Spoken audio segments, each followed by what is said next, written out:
Since its introduction, the Glencoe 12-100 Pro lens has been my workhorse for landscape and architectural photography. It is highly regarded for its superior quality and f4 constant aperture lens over its 8.5 times zoom magnification.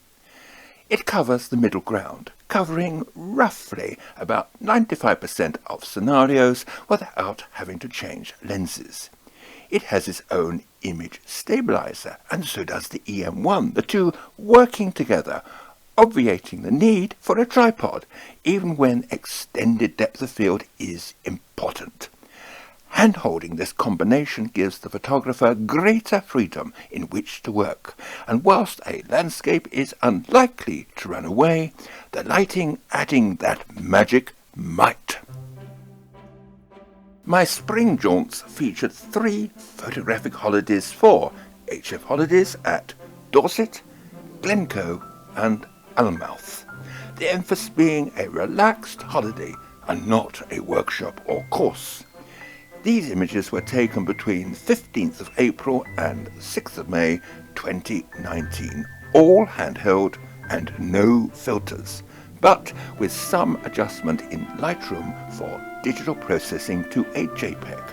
No other gear was used. I started my journey at the UK's largest railway junction, Clapham Junction, swiftly escaping the commuter rush by taking a southwest railway train that was soon speeding past Woking into Hampshire and finally Dorset, a county far from the madding crowd, to quote Thomas Hardy, one of its famous sons. Destination was Lulworth Cove, popular with tourists but soon transformed into a place apart before breakfast and after dinner. The first day's shoot started cloudy, even a touch of drizzle, but as the day progressed it improved. I took the party to Durdledore, timing our arrival with some atmospheric lighting, along with quite a few sightseers taking selfies.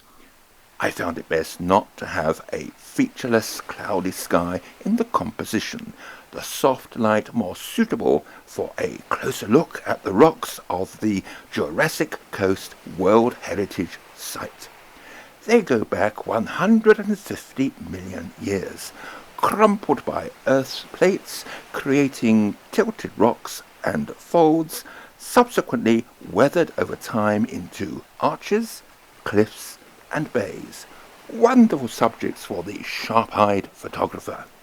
We are still part of this process, caused by sporadic rock falls, but hopefully we won't see too much of that. Next day, a golden opportunity for an early morning shoot at the Cove. It's just a few yards from the hotel. It started very misty. It didn't look very promising, taking its time to lift, but finally generating its own magic just as we started to wander back for breakfast. I spot metered near a highlight, allowing it to become slightly overexposed, a compromise that enabled me to adjust dark areas more easily in Lightroom without creating noise, as well as correcting highlights without a burnout. It takes a bit of practice to find the right balance, using my eyes with the help of an electronic viewfinder for the final judgment. The aperture, however, was f16 to minimize excessive flare, risking diffraction, the lesser of the two evils.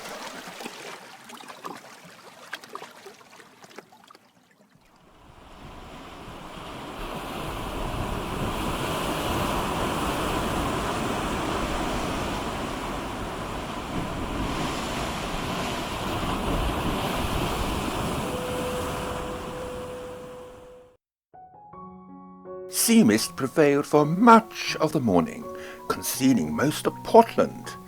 I played with shutter control at Portland Bill, then a photo shoot of a different kind at the Sculpture Park.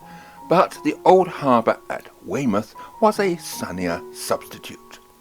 The sea views in the afternoon from St. Catherine's Chapel were impaired by low cloud, but inland to Abbotsbury they were much clearer, making up for any disappointment. The day showed how weather was the final judge in landscape photography. Nevertheless, I wished for something a bit better for the morrow. Soft lighting was perfect for Milton Abbey. It reduced the dynamic range, making it easier to manage exposure differences between highlights and shadows, and, if necessary, correction in post-production. Later, a brisk walk along the coast from Studland to the Foreland for Old Harry chalk stacks, offering an unexpected metering challenge. Surprisingly, there was nearly 2 stops difference between the stacks and the sea, resulting in unintentional overexposure of the stacks on ESP metering, burning out important detail. Best to spot meter off the rocks and correct the sea in Lightroom with shadow or black sliders. Finally, a train ride. Well, not really, but they make fascinating subjects to photograph, say from a footbridge, and not least in movie mode.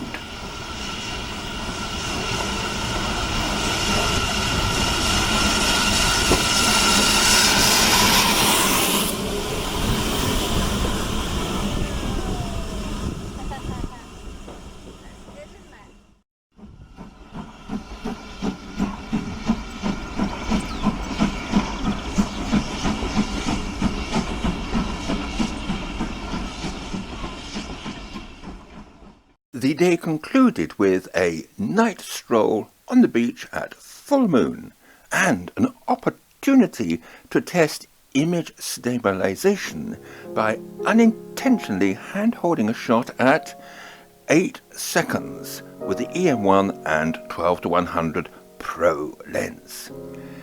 Isn't ignorance bliss? Bet I couldn't do it with prior knowledge. I am reading a book on the geology of Scotland.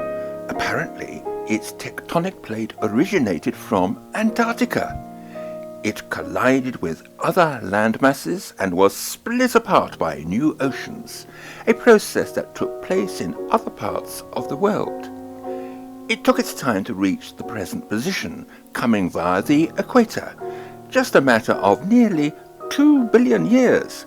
But the wait was worthwhile, especially for this early morning shoot with a little friend to help me, greeting the morning in full song. The next day was cloudy. A weather front was not far away. The big view would not make sense in a meaningful or indeed satisfying way, but perfect for close-ups, showing incredible detail, which shadows on a sunny day would obliterate. Would the next day be any better? It was, greeted by a glorious sunrise, where spot metering techniques were essential to avoid overexposure and excessive flare. A supreme test for any camera, not to mention the photographer.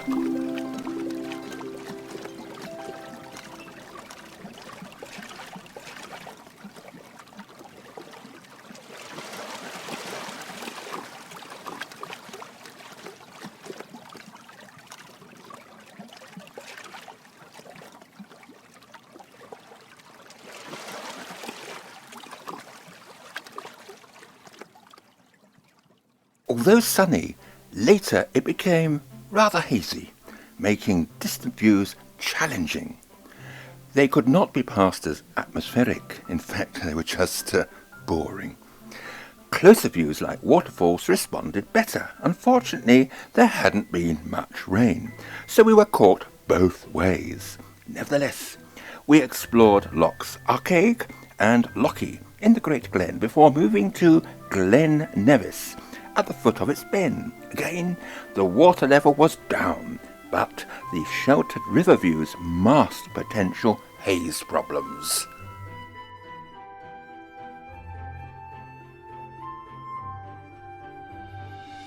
An overnight weather front cleared the atmosphere, making distant views clearer, the colours punchier.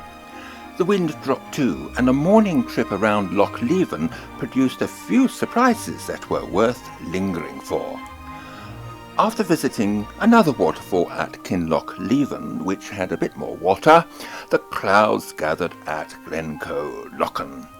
The tour again highlighted the importance of weather in landscape photography and for being in the right place at the right time. I think I might have succeeded there.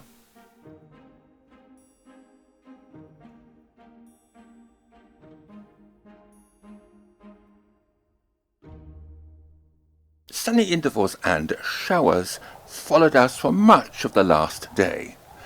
The landscape responded well to dramatic lighting, especially here at Loch Etive. We observed rays of intense sunlight speeding up the loch, giving us only a few seconds to prepare. I spot metered off highlights, correcting shadows later in post-production.